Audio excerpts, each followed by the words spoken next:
अस्सलाम वालेकुम नाज़रीन, एक नए वीलॉग के साथ आपकी खिदमत में हाजिर है। नाज़रीन, गुज़िश्ता वीडियो के अंदर हमने आपको तमाम तर तफसीलात बताई थी। सुप्रीम कोर्ट के कमरा अदालत नंबर 1 में आज जस्टिस काजी फाइज ईसा किस तरह उठकर चले गए और तमाम तर अहवाल हमने आपको बताया कि क्या क्या बातें उन्होंने गिनवाई और क्या क्या ज्यादतियाँ उनके बकौल उनके साथ होती आई हैं गुज़िश्ता चंद माह से, जिनको उन्होंने आज अदालत के सामने रखा और बिल आखिर 9 रुकनी लार्जर बेंच टूट गया। चीफ जस्टिस ऑफ पाकिस्तान की सरबराही में 7 रुकनी लार्जर बेंच दोबारा से तश्कील पाया और 1:30 बजे के करीब ये बेंच कमरा अदालत नंबर 1 में एक मरतबा फिर आया और इस 7 रुकनी लार्जर बेंच में चीफ जस्टिस ऑफ पाकिस्तान के अलावा justice Ijazul Hasan, justice Mansoor Ali Shah, justice Yahya Afridi, justice Munib Akhtar और जस्टिस आयशा मलिक और जस्टिस मज़हर अली अकबर नकवी शामिल थे। बेंच यूं ही कमरा अदालत में आया तो चीफ जस्टिस ऑफ पाकिस्तान ने कहा कि मेरे काबिल दोस्त कुछ कहना चाहते हैं। जस्टिस मंसूर अली शाह अपनी नशिस्त पर बैठे हुए थे। उन्होंने कहा कि क्योंकि जवाद ख्वाजा साहब से मेरी रिश्तेदारी है, लिहाजा अगर किसी को कोई एतराज़ है मेरे इस बेंच में बैठने पर तो अभी वो एतराज़ कर सकता है। अदरवाइज मैं ये समझता हूँ कि ये मफाद आमा का मुकदमा है और मेरी जानिब से इस मुकदमे की समाअत करना मुझे उसमें कोई उज़र नज़र नहीं आता। अगर आप में से किसी को कोई एतराज़ है तो वो आकर मुझे बता दे और अभी बता दे। तमाम वकला ने यकजुबान होकर ये कहा कि हमें आप पर कोई एतराज़ नहीं है। Even attorney general of Pakistan जो हुकूमत को रिप्रेजेंट कर रहे थे उन्होंने भी कोई एतराज़ नहीं उठाया। यहाँ तक कि बैरिस्टर एतजाज़ एहसन अपनी ही नशिस्त पर खड़े हुए और उन्होंने कहा कि माय लॉर्ड, मैं आपसे एक्सपेक्ट कर रहा हूँ कि आप एक बड़ी उम्दा और लर्नड किस्म की जजमेंट इस केस के अंदर देंगे। उसके बाद समाअत का बाकायदा तौर पर आगाज हुआ। लतीफ़ खान खोसा जो कि बैरिस्टर एतजाज़ एहसन के वकील हैं, वो रोस्ट्रम पर आए और उन्होंने जो अदालत के सामने अपने जो दरख्वास्त है उसके चंद मारूजात रखी और कुछ बातें उन्होंने यहाँ पर अदालत के सामने रखी और बुनियादी तौर पर उन्होंने सबसे पहले ये बताया कि किस तरह आर्टिकल 245 को इन्वोक किया गया और फिर कोर कमांडर्स कॉन्फ्रेंस आई। कोर कमांडर कॉन्फ्रेंस में किस तरह फैसला किया गया कि जो फौजी तनसीबात पर हमले में मुलविस लोग हैं, अफराद हैं, 9 मई के वाकयात में उनके खिलाफ फौजी अदालतों में अब ट्रायल होगा उनका। और उसके बाद एक फॉर्मेशंस कमांडर कॉन्फ्रेंस हुई जिसमें तमाम मिलिट्री की टॉप ब्रास जो है, कर्नल से लेकर हाई रैंक ऑफिसर्स तक वो मौजूद थे। पूरे मुल्क की फौज की नुमाइंदगी थी उस फॉर्मेशंस कॉन्फ्रेंस के अंदर और उन्होंने भी ये बात ही कही कि अब बाकायदा तौर पर सिविलियंस का ट्रायल फौजी अदालतों में होना चाहिए। और उसके बाद हैरान कुन तौर पर रबर स्टैंप का काम किया, एक अंगूठा लगा दिया हमारी वफाकी काबीना ने और उस फैसले की तौसीक कर दी, उस पर कोई सवाल नहीं उठाया। ये जो कोर कमांडर्स कॉन्फ्रेंस थी उसके एलामिये में एक बात लिखी कि नाकाबिले तरदीद शवाहिद जिनको झुटलाया नहीं जा सकता। ये बात लिखी गई कोर कमांडर्स कॉन्फ्रेंस में उनके उस एलामिये के अंदर, जिस पर जो लतीफ़ खोसा साहब हैं वो खुद बता रहे हैं कि उनके पास ऐसे शवाहिद हैं तो फिर अदालतों की क्या ज़रूरत है। यहाँ पर उन्होंने ये बार बार उस बात पर जोर दिया कि हमारी काबीना या हमारी मुंतखब हुकूमत है उसने भी इस फैसले की तायीद की। और उसके बाद उन्होंने जस्टिस मंसूर अली शाह ने इस्तफसार किया कि ये जो आप हवाले दे रहे हैं कोर कमांडर्स कॉन्फ्रेंस और फॉर्मेशन कमांडर्स कॉन्फ्रेंस के एलामिये के, इसका कोई हमारे लिए कोई लिंक भी मौजूद है, कोई वेबसाइट है जहां पर ये सब दस्तयाब होगा, जिस पर बताया गया वकील की जानिब से कि ISPR की वेबसाइट पर ये तमाम तर मवाद आपको मुहैया है, वहां से आप ले सकते हैं। यहाँ पर लतीफ़ खोसा ने एक और बात कही। उन्होंने कहा कि I am not at all justifying 9 May incident. उन्होंने कहा कि they should be brought to justice और वो ये कहते हैं कि जो भी शख्स जिम्मेदार है उसके खिलाफ कार्रवाई होनी चाहिए, मगर सिविलियन कोर्ट्स के होते हुए फौजी अदालतों में उनका ट्रायल नहीं हो सकता।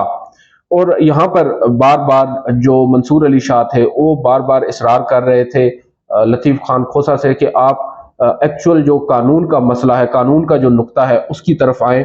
और फिर उन्होंने पूछा कि क्या ये जो मुलविस लोग हैं जिनको हिरासत में लिया गया इनके खिलाफ कोई FIR भी हुई।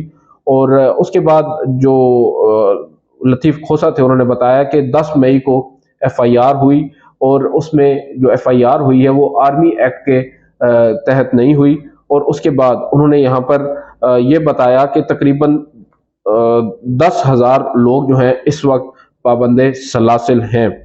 ہم صرف یہ چاہ رہے ہیں، یہاں پر چیف جسٹس آف پاکستان کہہ رہے ہیں کہ ہم صرف یہ چاہ رہے ہیں کہ ہم فیکٹس پر رہیں اور دیگر جو معاملات ہیں ان پر بات نہ کریں۔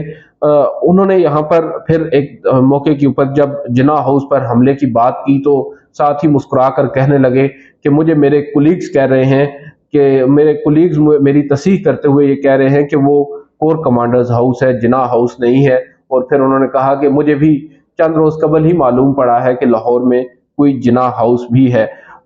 جسٹس منصور علی شاہ نے استفسار کیا کہ کتنی FIRs ہوئی ہیں اور کتنے لوگ گرفتار ہوئے ہیں، جس پر ان کو بتایا گیا کہ 10 مئی کو کل 5 FIRs ہوئی ہیں اور تقریباً 4,000 لوگوں کو ایز سسپیکٹ شبے میں حراست میں لیا گیا ہے۔ اور پھر انہوں نے یہاں پر ایک دفعہ پھر بتایا کہ آرمی ایکٹ کی کوئی بھی دفعہ اس میں شامل نہیں ہے۔ پھر یہاں پر جسٹس عائشہ ملک نے کہا کہ کیا کوئی وجہ بتائی گئی ہے ملٹری کے ٹرائل کے حوالے سے کہ فوجی ٹرائل کی کوئی وجہ، کیا جو ٹرائل کیا جا رہا ہے فوجی عدالتوں میں ان کا سویلینز کا، اس کی کوئی وجہ بھی دی گئی ہے یا صرف ایسے فیصلہ دے دیا گیا ہے؟ اور یہاں پر جو وکیل ہے انہوں نے بتایا کہ جس کے خلاف یہ آرڈر ہوا یا جو وکیل ہے اس کا کوئی بھی شخص اس وقت کمرہ عدالت میں موجود نہیں تھا جب مجسٹریٹ نے یہ آرڈر کیا۔ تو یا افریدی صاحب نے استفسار کیا کہ کیا کسی نے اس فیصلے کو چیلنج کیا ہے؟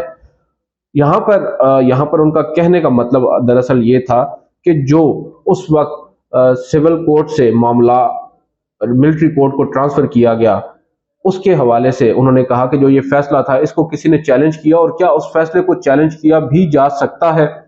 تو یہاں پر جو وکیل ہیں لطیف خان کھوسہ انہوں نے کہا کہ ان کو کون سنے گا اور کون چیلنج کرے گا؟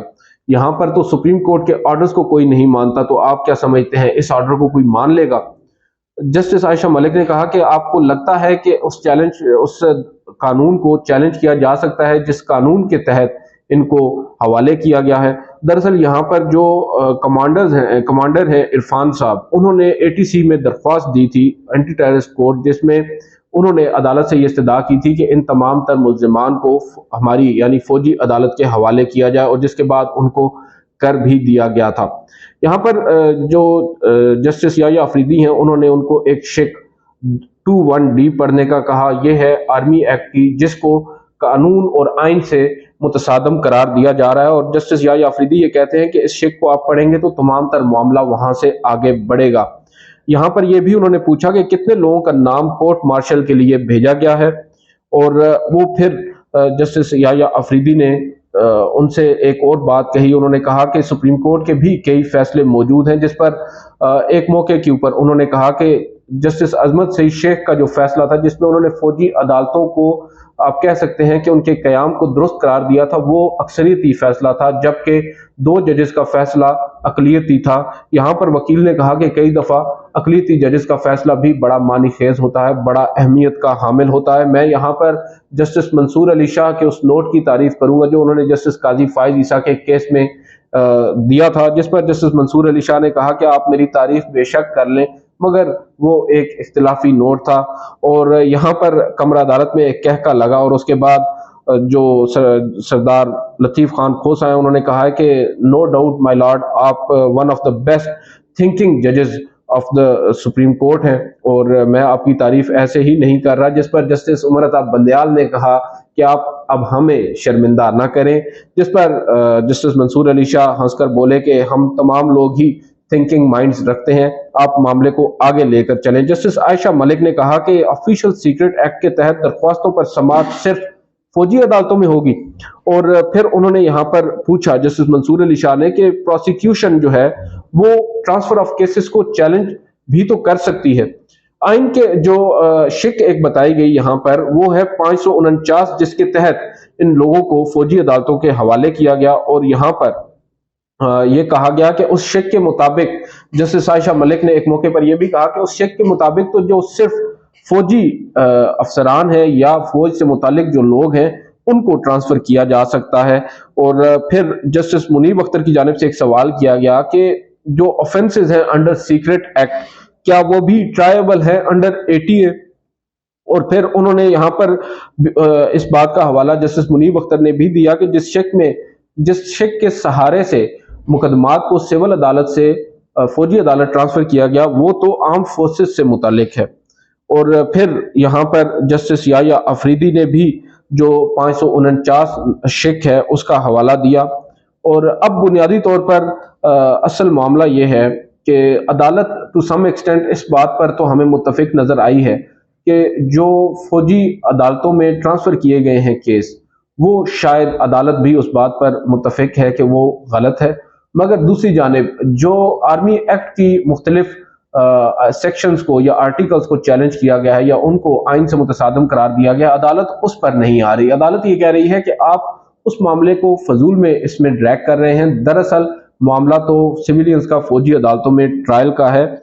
यहाँ पर उन्होंने एक और बात की जस्टिस आयशा मलिक ने कि सजा कौन सी मिलेगी इस फौजी अदालत से, और उसके बाद फौजी अदालतों में तो सजाएं जो हैं वो सिविलियन अदालतों से भी कम है। और फिर जस्टिस मंसूर अली शाह ने कहा कि मुस्कुराकर उन्होंने कहा कि उनसे क्या पूछा जाता है कि आप इधर जाना चाहते हैं या उधर जाना चाहते हैं, यानी आप सजा कम कराना चाहते हैं तो आप सिविलियन फौजी अदालतों में चले जाएं, और अगर ज्यादा कराना चाहते हैं तो मिलिट्री कोर्ट में चले जाएं। उसके बाद यहाँ पर जस्टिस उमर अता बंदयाल साहब बोले, उन्होंने कहा कि जो ट्रायल है उसको ये नहीं पता कि लोगों का ट्रायल इस वक्त कहाँ पर हो रहा है, आपका बुनियादी तौर पर ये नुक्ता है। और उसके बाद जो फौजी अदालतों के ट्रायल होते हैं उसमें कोई अपील का हक नहीं है, और जो रीजनिंग है ऑफ जजमेंट वो भी नहीं है। और सबसे बड़ी बात कि समाअत जो है वो खुली अदालत में नहीं होती, आम पब्लिक की पहुंच से बाहर होती है। और फिर जो खोसा साहब ने एक बात कही, उन्होंने कहा कि लेट्स नॉट बरी the wishes of people of Pakistan. जो आम शहरी हैं उनकी ख्वाहिशात को हम दफन नहीं कर सकते। मुख्तलिफ जो सुप्रीम कोर्ट के ही माजी के फैसले हैं उनका भी हवाला दिया उन्होंने। और उसके बाद उन्होंने कहा कि बैनुल अक़वामी सतह पर हमारी कितनी बदनामी हुई है इन फौजी अदालतों में सिविलियंस के ट्रायल चलने के बाद, वो आपके सामने है। अब मामला ये है कि जो शख्स प्रेस कॉन्फ्रेंस करता है उसको तो बरी ज़िम्मा करार दे दिया जाता है, जो प्रेस कॉन्फ्रेंस नहीं करता उसको उठाकर अंदर फेंक दिया जाता है। यहाँ पर जस्टिस आयशा मलिक ने उनको रोका और उनसे कहा कि इतने ज़्यादा सवालात की ज़रूरत नहीं है। मुझे तो ये भी नहीं मालूम कि आपने जो आर्मी एक्ट की वायरीज हैं उनको चैलेंज क्यों किया है। हम लोग खैर दीगर भी पॉइंट्स हैं उसके ऊपर भी बात करेंगे। चीफ जस्टिस ने कहा कि हम इन तमाम तर नुकात पर वापस आएंगे, मगर जस्टिस मंसूर अली शाह ने कहा कि तमाम तर केस जो है वो फेयरनेस से मुतालिक है। और अब चीफ जस्टिस ऑफ पाकिस्तान ने समाअत के इख्तिताम पर जब बैरिस्टर लतीफ़ खान खोसा, बैरिस्टर एतजाज़ अहसन और मुतअद्दिद दरख्वास्त गुजारों से की जानिब से ये इस्तदा की गई कि एक अबूरी हुक्म दिया जाए, यानी जो फौजी अदालतों में सिविलियन का ट्रायल है उसको अबूरी तौर पर रोकने का हुक्म दिया जाए अदालत की जानिब से। चीफ जस्टिस ऑफ पाकिस्तान ने उनकी इस इस्तदा को मुस्तरद कर दिया। उन्होंने कहा सर आप रिलैक्स रहें, अभी हम ऐसा कोई ऑर्डर नहीं दे रहे। जिस पर लतीफ़ खान खोसा काफी जज्बाती हुए, उन्होंने कहा कि हमारे घरों पर हमले तो हो रहे हैं और आप क्या चाहते हैं। और फिर चीफ जस्टिस ने अटॉर्नी जनरल को बुलाया और उनसे पूछा कि जो ट्रायल है सिविल या मिलिट्री, उसमें उसके हवाले से आप हमें तफसीलात बताएं। और उसके बाद जो भंडारी साहब है, उज़ैर भंडारी, आपको याद होगा इमरान खान साहब से मुलाकात के बाद यूं ही उनके घर से बाहर निकले, उनको उठा लिया गया और चंद घंटों के बाद फिर उनको छोड़ा गया। उन्होंने कहा कि उनको उठा लिया गया और अभी तो खुदा का शुक्र है कि उनके साथ कोई भी फिजिकली मिसट्रीट नहीं किया गया। और फिर उन्होंने कहा चीफ जस्टिस ने कि खोसा साहब के घर पर फायरिंग हुई है, और उसके ऊपर भी आप देख लें, ये कोई एक दो इंस्टेंसेस हैं जो मैं आपको गिनवा रहा हूँ, इसकी और भी कई मिसालें मौजूद हैं। और फिर चीफ जस्टिस ऑफ पाकिस्तान ने बड़ी संजीदगी के साथ अटॉर्नी जनरल ऑफ पाकिस्तान को मुखातिब करते हुए कहा कि दूसरा अहम अंसर सहाफ़ी हैं, सहाफ़ियों के हवाले से क्या हो रहा है, जिस पर हमने देखा कि अटॉर्नी जनरल ऑफ पाकिस्तान भी अपना सर झुकाए वहां पर खड़े रहे। और चीफ जस्टिस ऑफ पाकिस्तान ने कहा कि क्या आप चाहते हैं कि मैं इस पर मजीद बात करूं, मैं बस इतना कहूंगा कि सहाफ़ियों को भी रिहा किया जाए, ये फंडामेंटल यानी बुनियादी इंसानी हकूक है। यहाँ पर चीफ जस्टिस ने कहा कि हमें बताया गया कि 4000 लोगों को डिटेन यानी जेर हिरासत रखा गया है, हमें रियल फिगर्स बताएं, असल जो एदाद शुमार है वो बताएं। MPO के तहत और आर्मी एक्ट और सीक्रेट एक्ट के तहत कितने लोग इस वक्त ज़ेर हिरासत हैं, सिविल प्रिजन्स में कितने लोग हैं और मिलिट्री कस्टडी में कितने लोग हैं। बैरिस्टर एतजाज अहसन ने चीफ जस्टिस को कहा कि खवातीन भी ज़ेर हिरासत है, उनके हवाले से भी मालूमात ली जाएं। तो चीफ जस्टिस ऑफ पाकिस्तान ने अटॉर्नी जनरल से कहा कि हमें बताएं कि कितनी खवातीन ज़ेर हिरासत हैं और उनको कहाँ कहाँ रखा गया है।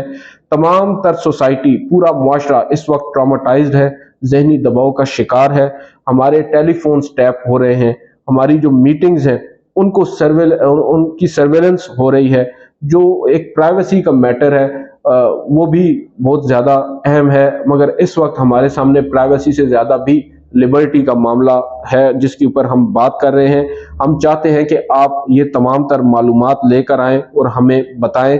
हम अभी कोई अबूरी हुक्म नहीं दे रहे, हम पहले आपको हक के समात देंगे, आप अपने आर्ग्यूमेंट्स करेंगे, आपको सुनेंगे और उसके बाद ही हम कोई हतमी फैसला, हतमी राय इस केस में देंगे। ताहम चीफ जस्टिस ने वाजे किया कि हम इस केस को जल्द अज जल्द निपटाएंगे और क्योंकि अब ईद की भी तातीलात आने वाली हैं, लिहाजा चीफ जस्टिस ने इस मुकदमे की समात कल सुबह 9:30 बजे तक मुलतवी की है। और आज जो लतीफ़ खान खोस हैं उनके दलाइल मुकम्मल होने के बाद कल फैसल सिद्दीकी जो कि सिविल सोसाइटी के वकील हैं वो अपने आर्ग्यूमेंट्स देंगे और उसके बाद दीगर वकला अपने दलाइल देंगे। आज की इस वीडियो से इतना ही, आपसे अगली वीडियो मुलाकात करेंगे। इजाज़त दीजिए, अल्लाह हाफ़िज़।